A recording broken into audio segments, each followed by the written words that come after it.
Lyari gang war और कलदम peoples अमन committee का सरगना। उजैर बलोच कहां है और किसके पास है? सिंध हाई कोर्ट की तरफ से पूछे गए इन सवालों का जवाब आज वफाकी हुकूमत की तरफ से जमा करा दिया गया है और अदालत को बताया गया है कि उजैर बलोच का मुकदमा फौजी अदालत में चल रहा है। आज सिंध हाई कोर्ट के जस्टिस आफ्ताब ने उजैर बलोच की अदालत में पेशी से मुतालिक दरख्वास्त पर समाअत की तो वफाकी हुकूमत ने गुज़िश्ता समाअत पर उजैर बलोच से मुतालिक पूछे गए सवाल का जवाब जमा कराया, जिसमें कहा गया है कि उजैर बलोच का मिलिट्री कोर्ट में केस चल रहा है और फौजी अदालतों का कानून नाफिज होने के बाद हाई कोर्ट इस हवाले से कोई हुक्मनामा जारी नहीं कर सकती। वफाकी हुकूमत की तरफ से दिए गए जवाब पर उजैर बलोच की वालदा के वकील ने मौक़िफ़ इख्तियार किया कि उन्हें बताया जाए कि उनके मौक्किल का बेटा उजैर बलोच जिंदा है या नहीं, जिस पर जस्टिस आफ्ताब ने रिमार्क्स दिए कि आप इत्मीनान रखें, वो जिंदा है। इस मौके पर वकील ने कहा कि इंसानी बुनियादों पर उजैर बलोच की उसकी वालदा और ख़ानदान से मुलाकात कराई जाए, जिस पर अदालत ने वफाकी हुकूमत से मुलाकात से मुतालिक जवाब तलब कर लिया और केस की मजीद समाअत 11 फरवरी तक के लिए मुलतवी कर दी गई। वफाकी हुकूमत की जानिब से उजैर बलोच की अपने ख़ानदान के अफराद से मुलाकात कराई जाती है या नहीं, इस बारे में जवाब अब वफाकी हुकूमत 11 फरवरी को देगी। लेकिन वफाकी हुकूमत की तरफ से यह वाज़ेह कर दिया गया है कि उजैर बलोच का मुकदमा फौजी अदालत में चल रहा है, जबकि इससे पहले गुज़िश्ता साल नवंबर में होने वाली समाअत में जेल हुकाम की जानिब से जमा कराई गई रिपोर्ट में अदालत को बताया गया था कि उजैर बलोच का मुकदमा फौजी अदालत में चलाने के लिए उसे कराची सेंट्रल जेल से 11 अप्रैल 2017 को पाक फौज के हवाले किया गया और सारी कार्रवाई जुडिशल मजिस्ट्रेट के सामने हुई थी। जनवरी 2016 में सिंध रेंजर्स ने उजैर बलोच को गिरफ्तार करने का ऐलान किया। 11 अप्रैल 2017 को DGI ने ट्वीट में बताया कि उजैर बलोच को पाकिस्तान आर्मी एक्ट और ऑफिशियल सीक्रेट एक्ट के तहत फौजी तहवील में ले लिया गया है। उन्होंने अपने ट्वीट में बताया कि उजैर बलोच पर गैर मुल्की खुफिया इदारों को हसास मालूमात की फराहमी का इल्ज़ाम है। उजैर बलोच का मुकदमा फौजी अदालत में है और वो गुज़िश्ता तकरीबन 2 साल से फौज की हिरासत में है। उजैर बलोच के खिलाफ इंसदादी दहशतगर्दी की अदालत में भी दहशतगर्दी, कत्लो गारत, अगवा और भत्ते समेत 35 से ज़ायद संगीन इल्ज़ामात में मुकदमा दर्ज हैं और उनमें किसी मुकदमे का फैसला नहीं आया है। जबकि फौजी अदालत में अब तक केस कहां तक पहुंचा है, इस हवाले से भी मालूमात सामने नहीं आई हैं।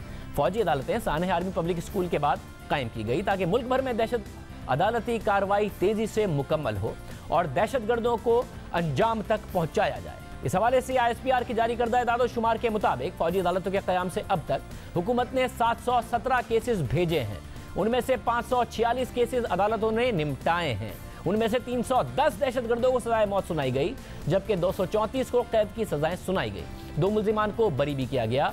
310 में से 56 दहशतगर्दों को अदालती कार्रवाई मुकम्मल होने के बाद फांसी दी गई। बाकी 254 दहशतगर्दों का मामला आला अदालतों में ज़ेरे इल्तवा है। मगर सवाल ये पैदा हो रहा है कि फिर इतना अरसा हो गया, उजैर बलोच का केस फौजी अदालतों में कहां पहुंचा है, जिस पर सवाल उठ रहे हैं। साथ ही मुल्क में फौजी अदालतों में तौसी के हवाले से नई बहस छिड़ी हुई है। पीपल्स पार्टी ने फौजी अदालतों को तौसी ना देने का फैसला किया है। पीपल्स पार्टी के रहनुमा फरतुल्लाह बाबर ने 19 जनवरी को प्रेस कॉन्फ्रेंस में कहा था कि इनकी जमात फौजी अदालतों को मजीद तौसी देने की हिमायत नहीं करेगी।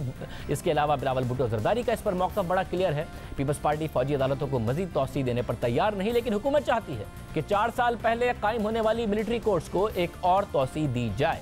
जबकि इस हवाले से DGI major general Asif Ghafoor ने ARY के प्रोग्राम में इंटरव्यू देते हुए कहा था कि फौजी अदालतों में तौसी का फैसला हुकूमत ने करना है। साथ ही उन्होंने ये भी कहा था कि ये एक ज़रूरत है, ख्वाहिश नहीं है। और ISPR के जो इदाद शुमार हैं फौजी अदालतों की कार्रवाई के हवाले से वो भी हमने आपके सामने रखे हैं। पाकिस्तान के अपने अदालती निज़ाम के मसाइल हैं, वो भी सबको पता है। फौजी अदालतों का मामला सोशल मीडिया पर भी ज़ेरे बहस है, मगर सोशल मीडिया पर जो तनकीद हो रही है, उनके अकाउंट्स के खिलाफ ट्विटर को शिकायत मौसूल हो रही हैं। मिलिट्री कोर्ट्स पर तनकीद करने वालों में माहिर कानून और इंटरनेशनल कोर्ट ऑफ जस्टिस से वाबस्ता रीमा उमर भी हैं, जो गुज़िश्ता कई दिनों से इस मामले पर कानूनी हवालों के साथ तनकीद कर रही हैं।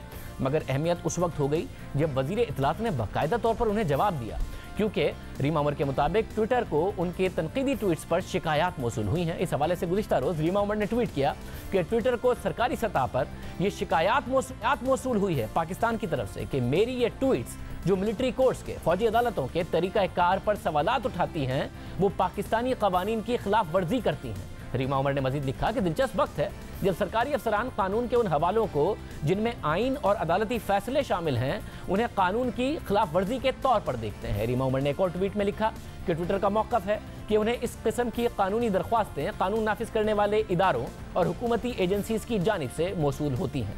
रीमा उमर ने लिखा कि गुज़िश्ता हफ्ते एक तकरीब में वज़ीर इत्तलात फवाद चौधरी ने कहा था कि नफरत अंगेज़ मवाद के खिलाफ शिकायत के अलावा हुकूमत की जानिब से ट्विटर से और किसी मामले पर राब्ता नहीं हुआ, जिस पर रीमा उमर ने सवाल उठाया कि तो क्या नए पाकिस्तान में हुकूक के मसाइल पर बात करना नफरत अंगेजी है। रीमा उमर के ट्वीट पर फवाद चौधरी का रद्दमल भी सामने आया। फवाद चौधरी ने जवाबी ट्वीट में मौक़िफ़ अख्तियार किया कि ये तो बिल्कुल एक एकेडमिक बहस है, हुकूमत इस बहस पर सवाल क्यों करेगी। ट्विटर से इस मौजू पर हुकूमत की जानिब से कोई राब्ता नहीं किया गया।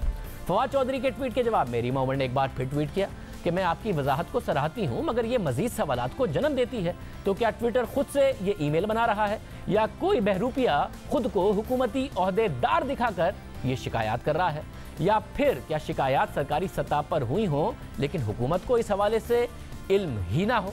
अब ये वो कानूनी सवालात हैं जो सोशल मीडिया पर उठाए जा रहे हैं। सिर्फ रीमा उमर ही नहीं, बहुत सारे लोग हैं जो तनकीदी ट्वीट्स करते हैं और उनको ट्विटर की तरफ से ये शिकायत मौसूल हुई है कि हुकूमत पाकिस्तान की तरफ से आपके बारे में शिकायत की गई है। मगर रीमा उमर को वज़ीर इत्तलात ने जवाब दिया तो सवाल उठ गया कि हुकूमत का मौक़िफ़ और इन मामलात से क्या हुकूमत ला इल्म है। उमूमन ये देखने में आया है कि पाकिस्तान टेलीकम्युनिकेशन अथॉरिटी पीका एक्ट के सेक्शन 37 के तहत इस किस्म के इक़दाम करती है। पीका के सेक्शन 37 के मुताबिक पीटीए के पास किसी भी इंफॉर्मेशन सिस्टम में से इन मवाद को ख़त्म करने की हिदायत जारी कर सकती है जो इस्लाम की अजमत, पाकिस्तान के दिफा और सिक्योरिटी या अखलाकियात के खिलाफ हो, या कोई भी ऐसा मवाद जिसका ताल्लुक तौहीन अदालत या इस एक्ट के तहत किसी भी जुर्म के इश्तियाल से है। अब जो रीमा उमर की ट्वीट्स हैं वो बज़ाहिर पीका के इन कवानीन की खिलाफ वर्जी नहीं है। खुद वज़ीर इत्तलात का यह ख्याल है कि ये तो एक एकेडमिक बहस है, और वो ये भी कह रहे हैं कि हुकूमत ने शिकायत नहीं की तो फिर किसने की। पीटीए से हमने राब्ता किया तो वो भी इसकी तस्दीक नहीं कर रहा है। तो कौन ट्विटर को शिकायत कर रहा है, उन मामलात पर कर रहा है जो वज़ीर इत्तलात के लिए एकेडमिक हैं, इनके बारे में भी और दूसरे जो ट्विटर अकाउंट्स हैं उनके बारे में भी।